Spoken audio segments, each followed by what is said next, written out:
So David Corsey is wanting to know about his trolling motor and installing it with a bow rail. So he says, "Hi all, I'm trying to install a Kraken trolling motor on my Whaler 220 Dauntless.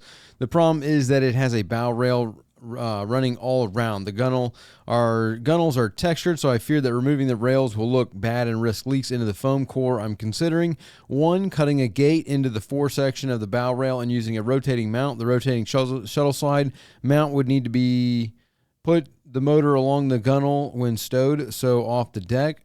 2, have the rails either modified or redone so that they are lower grab rails and stop at the foremost stanchions, which seems expensive. Completely removing the bow rail and capping the stanchions holes with stainless steel caps. Any tips on mounting the trolling motor? I understand it's difficult to use a backing plate because of the foam core structure.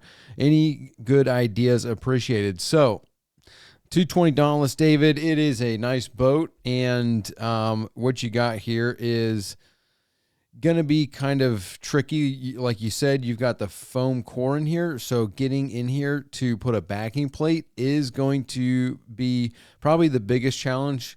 The bow rail, I don't think will be as much. And also, so the shuttle slide, the thing about the shuttle slide is that it is extremely expensive. So here is exactly what you're talking about. This is the new latest and greatest or whatever. Rotating trolling motor mount, the SS 7.5 RV2 rotating mount. This thing is $800. I mean, don't get me wrong, it's amazing and it works phenomenally because you can swing the thing out and then swing it back in. So it does exactly what you want it to do. It'll hold like that, and then when you deploy it, you can swing it out and then put the trolling motor down. So, I mean, it is a phenomenal thing, but with your setup here, I think you might be able to get away without using that and mounting it here and then going down the side of the gunnel right here, so it kind of comes off just off to the side of the front right there. Now, good thing is your nav lights are on both sides, so those will not be obstructed, so you won't have to mess with those. But I would look into this right here. These are the clamp-ons, so it's a clamp to clamp. Basically, it's basically like a clamp to clamp. You can get all kinds of different ones. There's a clamp onto that rail and a clamp onto the head of the trolling motor. So that's basically what you're going to be looking for is that. And I would go, if you put it along the back here, you can clamp from here and then clamp on the head, and that'll give it support and keep it in. So you will be along the gunnel here without needing that shuttle slide, but that'll bring you to the bow rail, which the bow rail, I think the gate idea is the best. I wouldn't take, let's see here, where's your other picture? I wouldn't take the bow rail off. I would leave it on there, and yeah, you don't want to have to take this thing off and then chop these down and then have somebody re-weld the plats back on, because when you shrink it down, I don't know that these will exactly line back up the way they are now, because as you cut this down, it's going to shift back. You know what I'm saying? Like, these are leaning forward, and because these are leaning forward, if you cut this now, this one right here, when you cut it, it's going to be back more. So you're basically, I don't know if geometrically that's going to would work. It might. I mean, I just think if you cut this one here, if you cut them all at the same length, when you put it on, they're going to be, it's not going to have the same length to get to this back hole. It's possible, but I don't think, I wouldn't go that route. I would go with doing the gate, mounting it here. The backing plate is going to be the most difficult thing to figure out how to do, because I do not think that there's any access from up in the front. You're going to have to cut access into this in order to do this. But what I would do is I would go with something like this, which is basically a gate. There's something like this.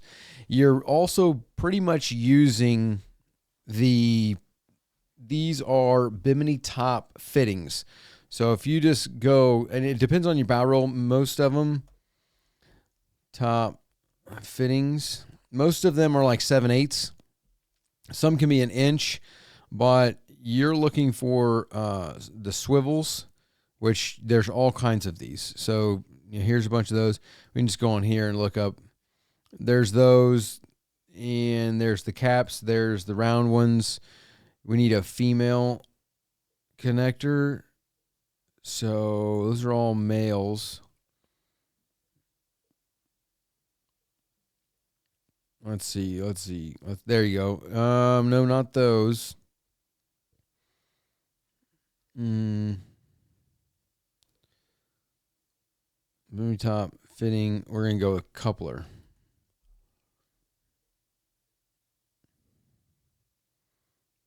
There you go. Right here's one right there, and there's also another one with a pin. There's another one with a pin, so you can pull the pin and then it'll hinge basically. So, and there's all kinds of different ones. You're gonna have to fabricate this based on what you're gonna need. This one was someone did. He's got that hinge there, and he's got two of those together, and then he ground down that thing right there. You should be able to find it without having to do that, and he would pull that pin, and this thing would flip over. So there's your basic gate right there. But your bow rail is a little bit different, so you might have to do something like this one here, where he just turned them in so it doesn't flip up, and it helps because of the curvature. And then you've got the pin on this one. He just put two males together. You could do that as well, but I think you could find, like this other guy had, you can find like this right here, the male to the female, without having to grind this thing off. I think you should be able to find that fitting to cut the bow rail and make that work. But I would do like this, and how he's got it along like this, and you pull that pin and then it rotates in.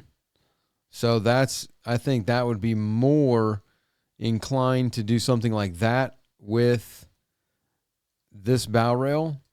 That way you could put your trolling motor here and have the shaft come back here, clamp onto that, and then you could just put the swivel here, and this could rotate into like that, and then sit on top of that rail, or figure out a way how you want that to rotate. But I would rotate it like that, opposed to trying to do anything else.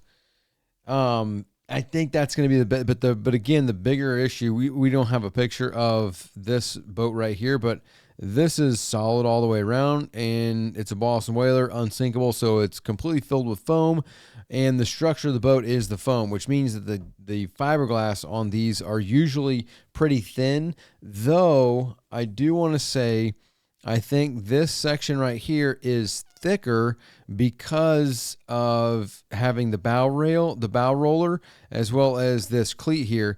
There might be an access right here for the anchor to go in. I don't think so. I think on this model, I can't remember. I've spent many hours on this same exact boat, but I've been on too many boats, I can't remember. And I'm pretty sure underneath this cushion, there is a hatch right here, and that hatch is just where the anchor goes. There is no anchor locker per se.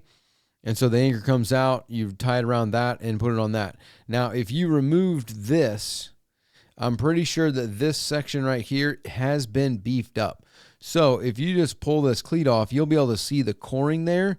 And I don't know how far over it goes, though. That's kind of the predicament. But even if you had it mounted here where this is going to be thickened, it's not going to be thin like back here. This is possibly thin because of the foam. I don't know. I just don't know if this has got a solid deck all the way around right here that would not need a backing plate or not. I know right here has to be beefed up because that's where this cleat and this bow roller is. But what it's beefed up with, that's the real question. Is there actual coring inside the fiberglass, or is this just straight up, glass, and then the foam being the most coring, and it's just a thicker glass? Like, let's say it's a 1/4 inch of glass, and then that is what's mounted this cleat and this bow roller.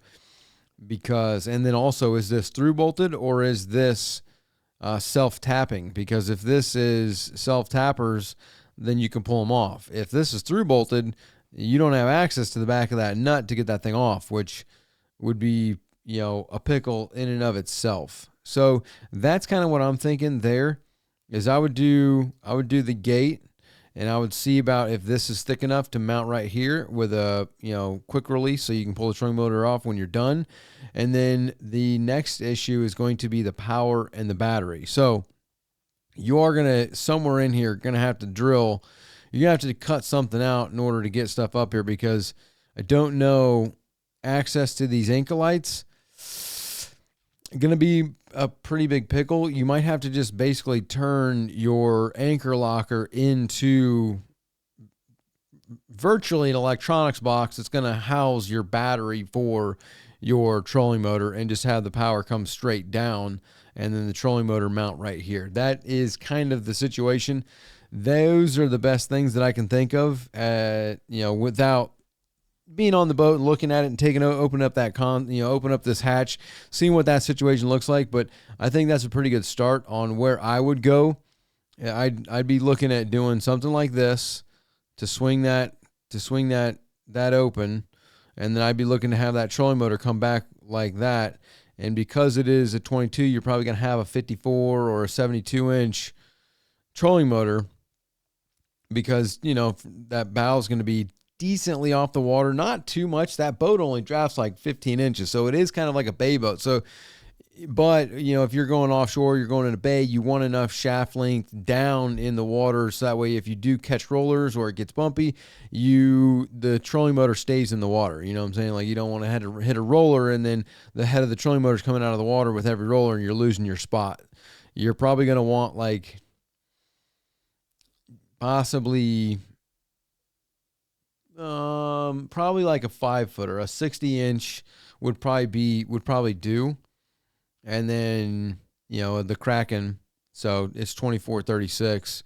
So you can get, depending on what battery you put in there, that's what the trolling motor is going to be. If you put a 24 volt in there, it's going to be 24 volt. If you put a 36 in there, it's going to be a 36. So, that's kind of where you're at with that. But hope that helps. I mean, that also save you $800 on the shuttle slide. These are awesome depending on what you need, but I think you can get away without having to do that on this specific project. So hope that helps, David. Let me know how it goes.